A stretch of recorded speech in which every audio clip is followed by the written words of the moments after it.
Beats Daily. I am your host, Tony Fry, and today we are talking about Stormy Sky by the Kinks.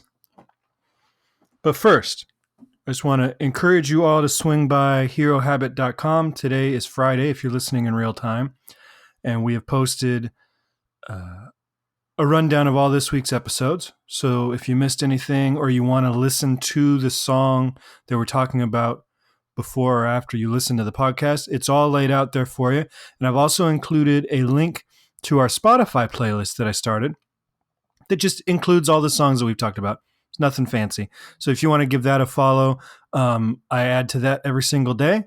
So it's a cool little, playlist to have on your Spotify account.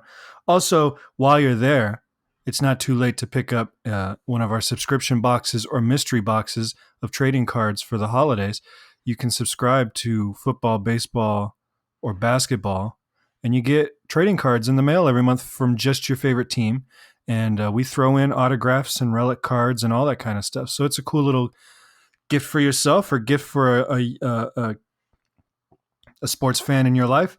And then we have mystery boxes that include music cards, movie cards, all the non-sports stuff, and they have a guaranteed hit in them because it's not a subscription. You're just buying the mystery box. So do that. It's herohabit.com.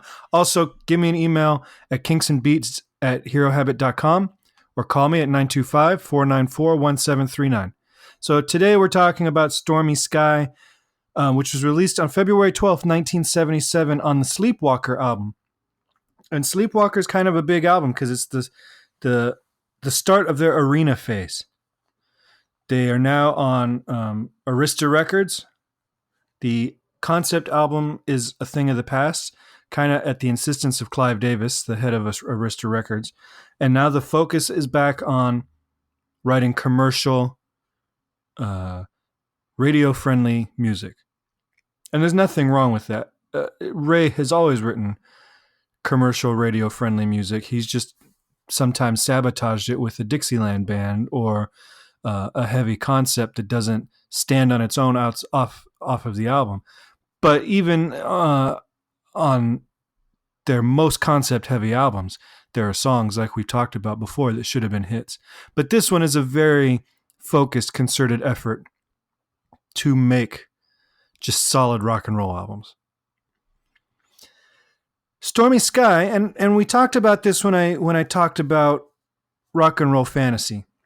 This era is kind of weird for me. I love the 60s stuff. I love the first half of the 70s stuff. I have always enjoyed bits and pieces of the late 70s stuff. And I think, just like I said on Rock and Roll Fantasy, my treatment of this song has been a little unfair. First, it starts off with that electric piano that was very popular in the 70s, a very basic bass line. That bass line is actually called Basic Bass Line. I'll play it for you. It's this one. We've heard it 1,000 times. If you look into a bass lesson book, it's called Basic Bass Line.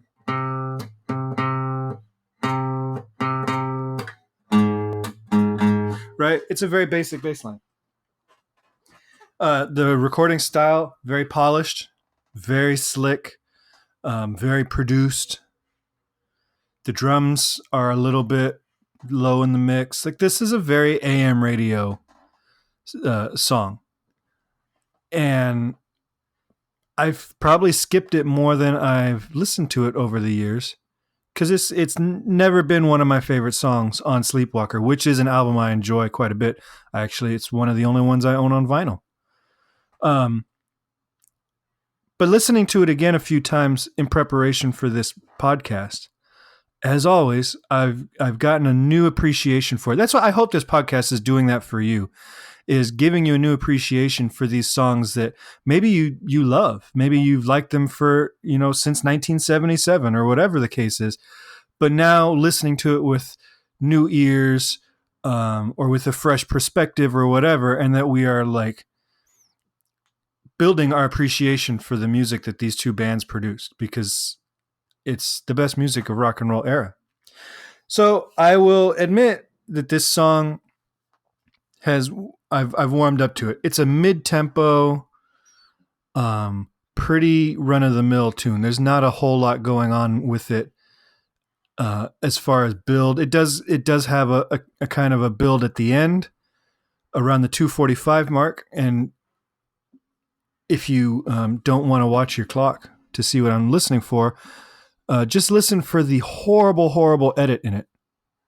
I can't believe a band of the Kinks caliber has an edit in their music that is as bad as the edit at 2:45, and that it hasn't been corrected all these years later with the remasters and all that kind of stuff. It's a horrible edit. Very obvious. It sticks out.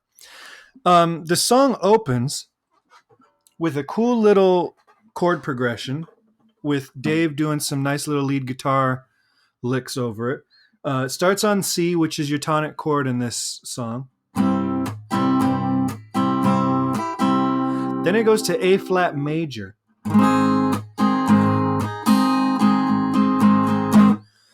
So that move, C is your tonic. A flat major does not appear in the key of C. It is the sixth chord in the key of C minor, though. So what he's doing is he's kind of taking the tonic from C and the submediant from C minor and just going back and forth with it. And it's a cool sound.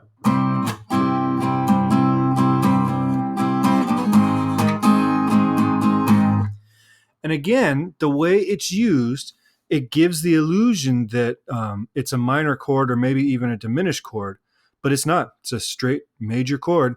But because he's borrowing it from that minor key relative to C major, it kind of sounds a little bit more ominous. And then the opening verse uses a chord trick that was used a lot in the 70s. We talked about it already on the George Harrison track, That Is All, where you're doing a major chord. We're in C major. Then you're augmenting it. Then you go into the 6. Then you're going to the 7. And what this does is the C major chord stays the same the whole time. C and an E never change. And then you're taking that fifth, the third component to a major chord, and you're raising it a half step. So in C major, that fifth, the top note is a G, and then you raise it a half step to go to C augmented. Then you raise it another half step to go to C6. Then you raise it another half step to go to C7. And then he goes to an F chord, which has the C remains steady between those chords. So that's a cool little passage that we hear a lot. It was a popular chord progression in the 70s. But what's strange about this is if you listen to this song and then go listen to the song Night Rider by Electric Light Orchestra from 1975's Face the Music album. Hold on, he's a night rider. Hold on, he's a night rider. It's the exact same chord progression, and I would argue the exact same melody. So Ray kind of, probably unintentionally, nicked Jeff Lynne a little bit, but that's fine because as we talked about in Do You Remember Walter, Jeff Lynne nicked Ray Davies for Mr. Blue Sky, so we're all even. It's all even, guys. There's also, if you listen on headphones or speakers that are super separated, in the right channel, there's an acoustic guitar part. It's very understated, and I don't know if it's Ray or Dave playing it. In fact, I don't know how good a guitar player Ray is, because anytime I hear guitar on a Kinks record, I just automatically assume it's Dave. But there are several guitar parts on this this track, and Ray is credited as a guitar player on the album. So I don't know who's playing what. If Ray or Dave are listening and they want to call in at 925-494-1739 and shed some light on this, I would appreciate it. But if you listen to it, it's a cool little guitar line. You know, Dave is doing these lead lines on the electric guitar through the whole thing that kind of flow in and out of the melody, and they really highlight the unique chord progression that Ray's written here. But this guitar part in the right speaker, this acoustic guitar part, it's doing a lot of cool stuff. It's not just playing straight rock rhythm guitar, and they're adding a lot of suspensions that you don't hear in the rest of the band. You'll hear a lot of like.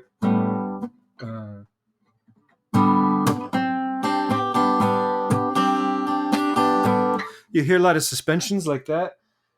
It's a cool little guitar part that I wish was brought up a little bit. And then, as always, Mick Avery, although understated and buried in the mix, is laying down a really cool drum beat for a mid-tempo ballad. So, Stormy Sky, I will admit, was not on my playlist of Kinks music. You know, I make a playlist of all my favorite bands of just the songs I never skip so that I can have it playing in the background and not get distracted. This one wasn't on it. It's on it now. I have a new appreciation for Stormy Sky, and it's thanks to this podcast. If you are gaining new appreciations for any of this music, tell me about it. kinksandbeats@herohabit.com. And of course, if you want to talk about a particular song that you love or hate by either band, leave me a voicemail, 925-494-1739. And please, please, please take 60 seconds, swing by Apple Podcast, leave a star rating and a written review, please. That would be incredibly wonderful of you. If you don't like this show, leave the review on Serial. They can take the hit. All right. I will come back with you tomorrow with a little country ditty that features a unique Beatles songwriting credit. All right. Have a great day.